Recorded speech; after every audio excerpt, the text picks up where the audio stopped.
नमस्कार दोस्तों, मैं अंकुर उपाध्याय स्वागत करता हूं आप सभी का आपके अपने YouTube channel share market analysis में। अगर आप शेयर बाजार में इन्वेस्टर हो और मार्केट में इन्वेस्टेड हो देन डेफिनेटली आपका स्टॉक इस वीडियो में कहीं ना कहीं जरूर कवर होगा, क्योंकि मैंने कोई पर्टिकुलर स्टॉक नहीं, पर्टिकुलर सेक्टर नहीं, पूरे बाजार को कवर करने की कोशिश करूंगा इस वीडियो में। और जो स्टॉक्स, जो सेक्टर्स मैंने चुने हैं वो लाइमलाइट वाले हैं या रहे हैं। तो शुरू करते हैं बिना किसी देरी के। इस वीडियो के माध्यम से जो भी ओपिनियन होगा वो मेरा पर्सनल अपना ओपिनियन है, मे बी आपका डिफरेंट हो सकता है। I respect your opinion too, but जो मैं आपके साथ शेयर कर रहा हूं उसको भी प्लीज एक बार ध्यान से समझिएगा।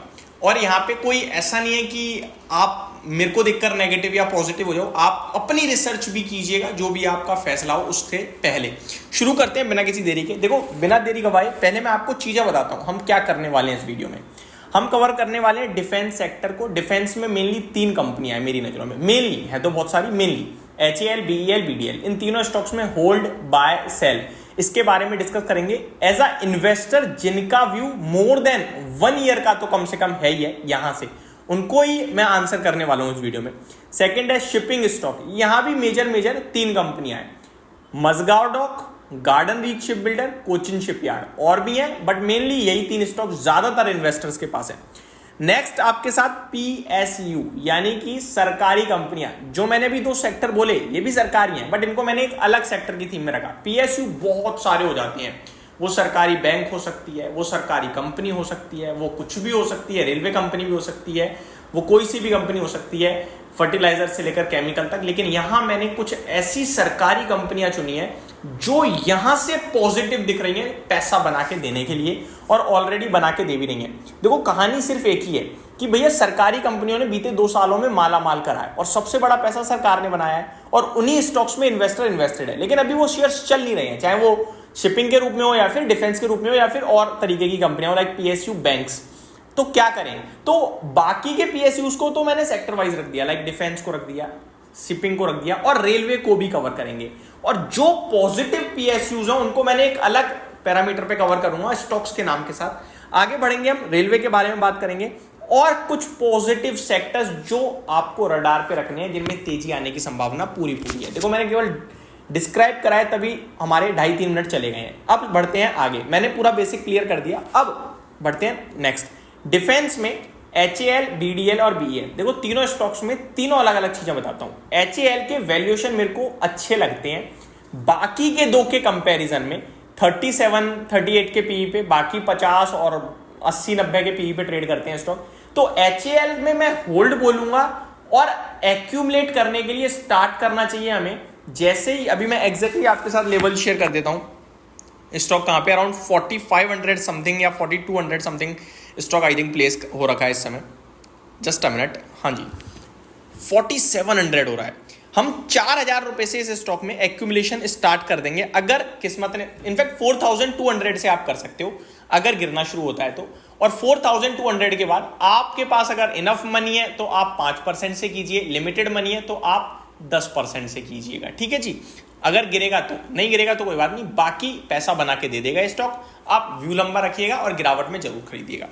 नेक्स्ट डिफेंस में आता है आपका BEL। इस पे भी मैं कहूंगा होल्ड कीजिए करंट सिचुएशन को, और आप चाहो तो करंटली थोड़ा बहुत एक्यूमुलेट कर सकते हो। क्या मैं इस पे ज्यादा बुलिश हूं? बिल्कुल भी नहीं, क्योंकि इसका टेक्निकल चार्ट पैटर्न अभी तक खराब नहीं हुआ है। इसका चार्ट पैटर्न खराब होगा दोस्तों जब ये स्टॉक 260 के नीचे निकल जाएगा।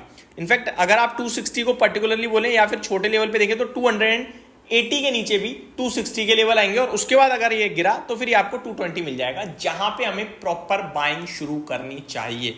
वैल्यूएशन टर्म में ये 51 के PE पे ट्रेड करता है करंटली। नेक्स्ट है BDL, जिस पे मैं थोड़ा कम पॉजिटिव हूं।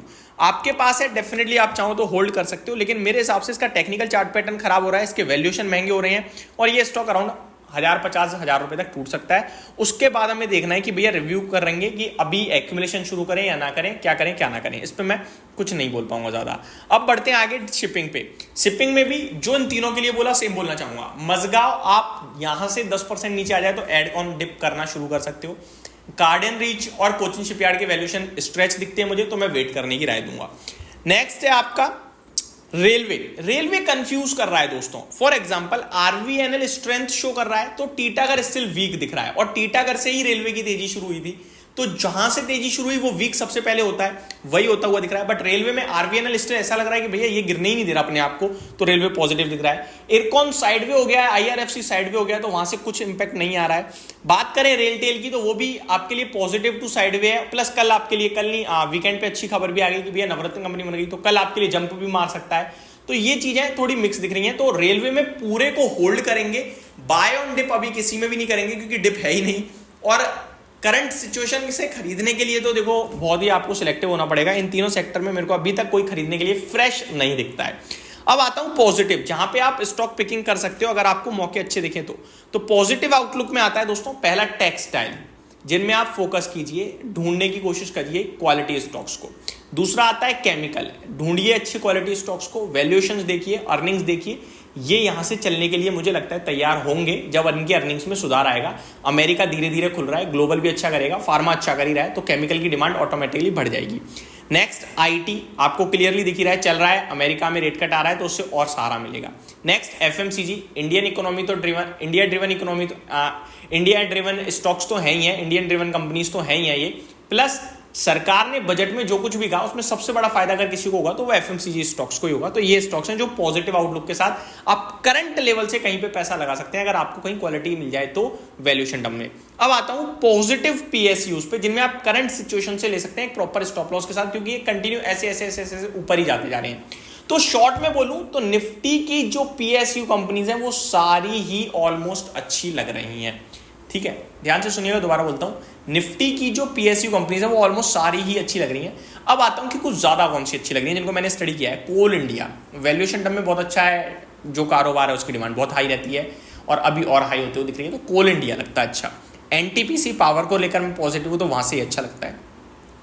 OMC companies like HPCL, BPCL, IOC, ये अच्छे लगते हैं क्योंकि अभी तो कच्चा तेल वॉलेटाइल है, लेकिन आगे चलकर कच्चे तेल की डिमांड घटनी है। वो इसलिए घटनी है क्योंकि दोस्तों हम ईवी पे शिफ्ट हो रहे हैं धीरे धीरे, तो जैसे जैसे हम शिफ्ट करेंगे कच्चे तेल की डिमांड कम होगी, तो अपने आप कहीं ना कहीं ये बड़ा फायदा होगा सारी की सारी ओएमसीज को। अब आप कहोगे भाई जब डिमांड ही कम हो जाएगी तो बेचेंगे ही नहीं, भाई साहब धंधा वो चार्जिंग स्टेशन में बना देंगे, तो वो मेरे को लगता है इनके लिए एक पॉजिटिव ट्रिगर बनेगा आने वाले समय में।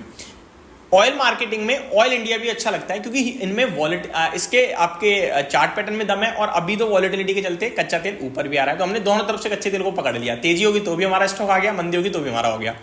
इसी प्रकार से आप पूरी निफ्टी पीएसयूज में बचा ही गया, पावर ग्रिड बचा, एसबीआई बचा, और एक आध और रह गया होगा जो मेरे से छूट रहा है, तो ये भी ठीक ही लगते हैं। तो ये मेरी तरफ से पूरी की पूरी स्टॉक कवरेज थी, मैंने अपने हिसाब से कोशिश करी है सही गाइडेंस देने की। Thank you so much for watching this video, have a great day guys.